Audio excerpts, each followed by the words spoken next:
Vítajte pri našom videotutoriáli. Dnes by sme vám niečo radi povedali o edukačnom systéme Kahoot. V prvom rade sa prihlásime, o tom, ako sa registrovať a prihlásiť, nájdete v inom videu. Vytvárame tzv. Kahooty. Dnes by sme vám ukázali, ako si vytvoriť krátky kvíz. Nejako si ho nazveme. V našom prípade je to kvíz. Krátky popis. Pomocou hashtagu my máme kvíz Kahoot. To na vás, koľko chcete. Zvolíme si, pre koho je to určené. Dajme školu a môžete tam pridať nejaký obrázok. Dôležité obrázky si predtým uložiť do počítaču. Tlačidlom OK Go sme vytvorili kvíz. Pridáme si otázku pomocou Add Question.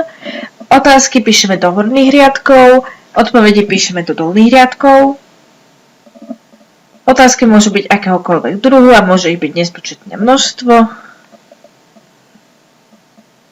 Odpovede je vlastne vždy na výber len zo 4 odpovedí. Veľmi dôležité je zaškrknúť správnu odpoveď, aby systém vedel, ako sa má pohybovať ďalej, ktorú odpoveď má vyhodnotiť ako správnu. Robíme to pomocou tej zelenej fajočky.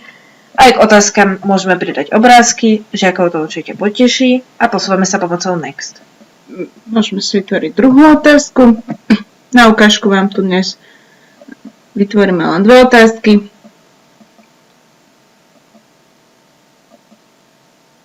Opakujeme proces, ako sme videli v prvej otázke.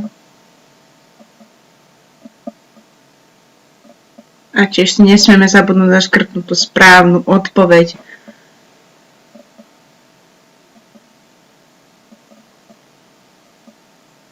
Systém funguje veľmi jednoducho.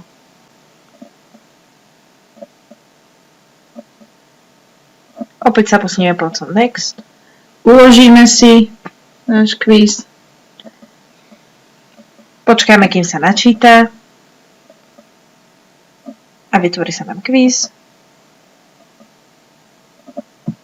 Zvolíme možnosť Player versus Player, aby mohol hrať žiak proti žiakovi. A vytvorí sa nám tzv. Game Pin, ktorý si na stránke Kahoot IT zadajú a môžeme hrať. Ďakujeme za pozornosť. Ďakujeme.